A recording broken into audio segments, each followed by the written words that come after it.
Customs regulatory duty case की समाअत करने वाले आईनी बेंच ने जस्टिस मंसूर अली शाह के 13 और 16 जनवरी को दिए गए फैसले वापस ले लिए।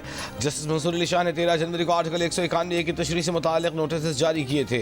आईनी बेंच का नजर अब्बास तौहीन अदालत केस का रिकॉर्ड कस्टम ड्यूटी केस से मुंसलिक करने का हुक्म। जस्टिस अमीनुद्दीन खान ने कहा कि 13 जनवरी को ऑर्डर दिया कि समाअत 27 जनवरी को होगी, फिर समाअत अचानक अगले रोज के लिए कैसे मुकर्रर हो गई।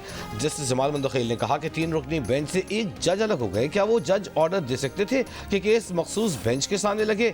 जस्टिस हसन अजहर रिजवी ने कहा कि क्या बेंच दोबारा कायम करने का इख्तियार उसी जज के पास था, क्या आपको हम जजेस पर इत्मीनान नहीं। जस्टिस जमाल मंदखेल का बैरिस्टर सलाहुद्दीन से मुकालमा, कहा नया सिस्टम किसी को पसंद नहीं तो वो एक अलग बात है। जस्टिस मोहम्मद अली मदनी ने कहा कि केस को सुना गया, समझा जाए, उसकी इस्तिलाह कहाँ से आई। अटॉर्नी जनरल ने कहा कि उनके पास 13 जनवरी के 2 हुक्मनामे मौजूद हैं। पहले में कहा गया कि केस की आइंदा समाअत 27 जनवरी को है, दूसरे हुक्मनामे में कहा गया कि केस की अगली तारीख 16 जनवरी है। जस्टिस जमाल खान मंदखेल ने कहा कि अदलिया की आज़ादी की फ़िक्र हम सबको है, काम ज़रूर करें लेकिन कानून के मुताबिक करें, गैर कानूनी तरीके से काम ना करें, ढंग से काम करें।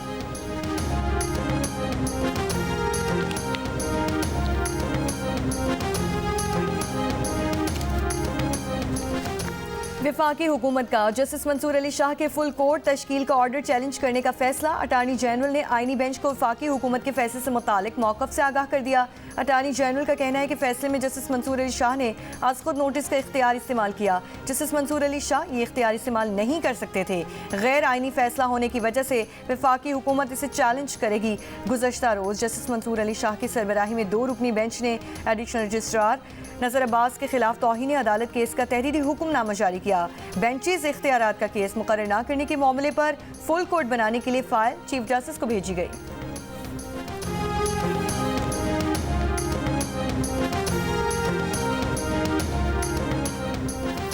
सेनेट के आज होने वाले इजलास का एजेंडा जारी। मुतनाज़ पैका तरमीमी बिल की मंजूरी ली जाएगी। डिजिटल नेशन पाकिस्तान बिल भी सेनेट इजलास के एजेंडे में शामिल है।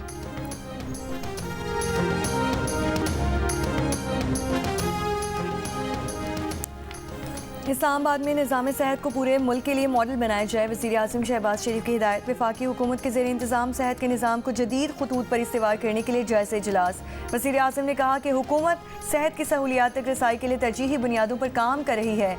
जिन्ना मेडिकल कॉम्प्लेक्स और रिसर्च सेंटर के काम की रफ्तार तेज़ करने, मशीनरी और आलात की ख़रीदारी के लिए प्री क्वालिफिकेशन का अमल शुरू करने की हिदायत।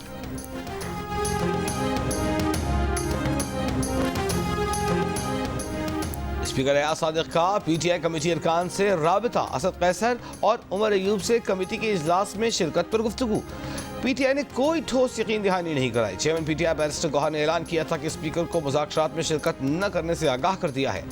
सेनेटर इरफान सिद्दीकी का कहना है कि हो सकता है कमीशन बन जाए, हो सकता है कमीशन ना बने और आप उस पर इत्तेफाक कर लें, लेकिन ये सब कुछ तो बैठकर बातचीत करने से ही होगा।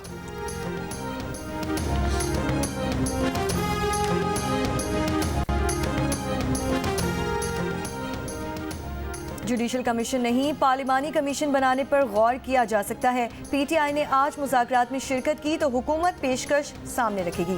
जंग और द न्यूज़ में एडिन इन्वेस्टिगेशन अंसार अब्बासी की रिपोर्ट के मुताबिक हुकूमती मुज़ाकराती कमेटी के अरकान की राय है कि अदालत में ज़ेर समात मामलात पर कमीशन नहीं बन सकता। पीटीआई ने 9 मई और 26 नवंबर के वाक़यात पर अदालती कमीशन तश्कील देने का मुतालबा किया है। वज़ीर आज़म के मुशीर राना सनाउल्लाह ने सवाल उठाया है कि मुज़ाकराती अमल को छोड़ने से पीटीआई को क्या फ़ायदा हुआ।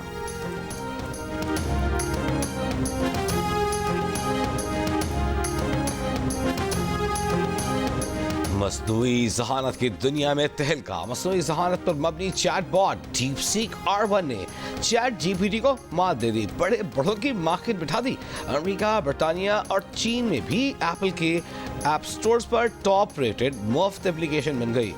इन नोएडा, माइक्रोसॉफ्ट और मेटा जैसी अमरीकी टेक और AI कंपनीज के हिस्से में गिरावट देखी जा रही है। टेक कंपनियों के $550 अरब से ज्यादा डूब गए। $60 लाख की कम मालियत में तैयार होने वाले चीनी चैटबॉट की मकबूलियत से अमरीका में मसनूई ज़हानत से मुताल्लिक ऐप्स पर अरबों डॉलर की सरमायाकारी पर सवाल उठ गए।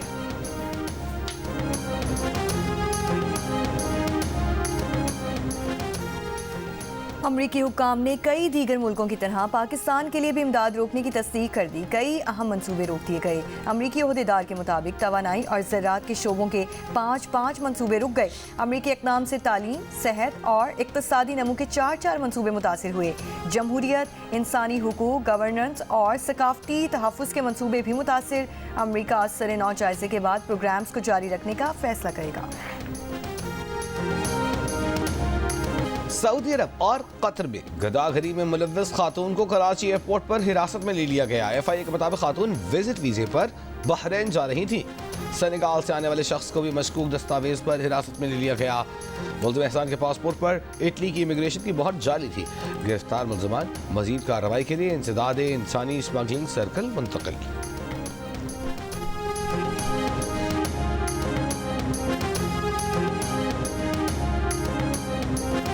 64% पाकिस्तानियों का महंगाई में कमी के हुकूमती दावों पर शक का इज़हार, यकीन न करने का कहा। 22% हुकूमती बयानात से मुतमईन, कहा महंगाई बढ़ने की शरह में वाकई कमी आई है। गैलप पाकिस्तान ने नया सर्वे जारी कर दिया। महंगाई में कमी के हुकूमती बयानात पर सबसे ज़्यादा शक ख़वातीन ने किया। 69% ख़वातीन का यकीन करने से इनकार। मर्दों में ये शरह 60% दिखाई दी। शबे मेराज पर मुल्क भर में मसाजिद, घरों में इबादत का खुसूसी एहतमाम।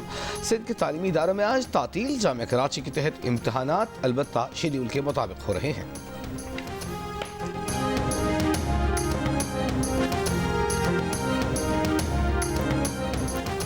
अमेरिका के सदर डोनाल्ड ट्रंप ने कहा है कि गैर कानूनी तारकीन वतन के खिलाफ कार्रवाई जारी है। जिन ममालिक से वो आए हैं उन्हें वापस लेना पड़ेंगे। जिन ममालिक ने अपने गैर कानूनी तारकीन वतन को वापस ना लिया उन्हें भारी मौशी कीमत चुकाना पड़ेगी। ख्याल था कि मईशत के बाद सरहदों से गैर कानूनी तारकीन वतन को रोकना तीसरी तरजीह होगी, लेकिन ये इस वक्त इनका पहला एजेंडा है और इस पर तेजी से काम जारी है।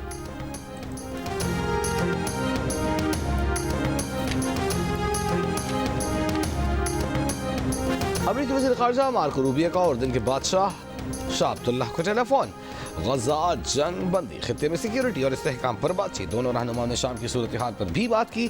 अमेरिकी वज़ीर ख़ारजा ने कहा कि शाम को दहशतगर्दी का अड्डा या पड़ोसियों के लिए खतरा नहीं बनना देंगे। मार्को रूबियो ने उर्दन से 75 बरस से जारी दो तरफा ताल्लुकात मज़ीद मजबूत बनाने का आज़म भी किया। अमेरिकी वज़ीर ख़ारजा का कीनिया और कांगो के सदूर को टेलीफोन। बरतानवी, जर्मन और फ्रांसीसी हम मनसबों से बातचीत। अमेरिकी वज़ीर ख़ारजा का मर्राकश और डोमिनिकन रिपब्लिक के वज़राए ख़ारजा से भी बाहमी दिलचस्पी के उमूर पर तबादला ख़याल।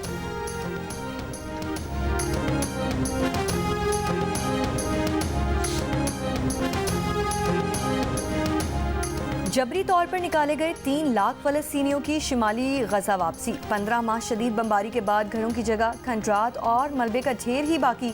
बेशतर अफराद ने तवील सफ़र पैदल तय किया। शिमाली गजा जाने वालों पर इसराइल के हमले। नसाइरात कैंप में गधा गाड़ी पर फायरिंग करके बच्चे को शहीद कर दिया। वसी गजा में भी बमबारी से 1 फ़लस्तीनी शहीद और मुतादिद ज़ख्मी। अक़वाम मुत्तहिदा ने गजा में बुनियादी ज़रूरतों के फुक़दान के बारे में एक बार फिर खबरदार कर दिया।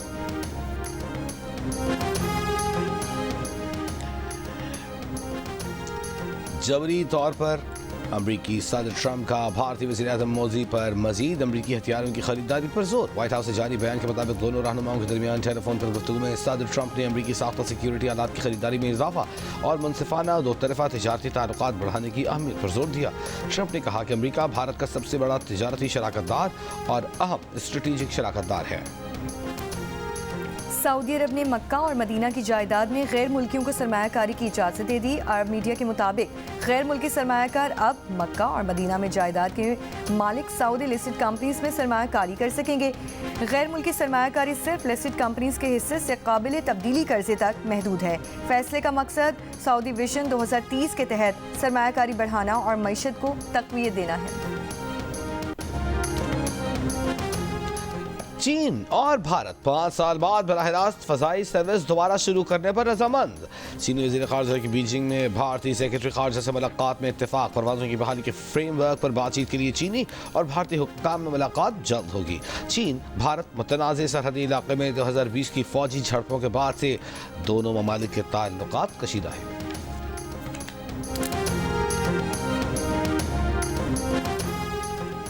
ऑस्ट्रेलवी खातून मलाइका को भी अपना जोड़ दिल का रिश्ता ऐप पर मिल गया। मलाइका एक बेहतरीन पाकिस्तानी रिश्ते की तलाश में थी।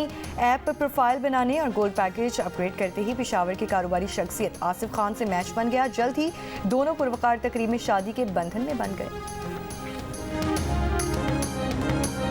और किंग खान का जादू दुबई में भी सर चढ़कर बोलने लगा। दुबई के ग्लोबल विलेज में शाहरुख के एक झलक देने आवाम का समुंदर उमड़ आया। शाहरुख ने अपने डायलॉग सुनाए और अपने मशहूर गानों पर रक्स भी किया।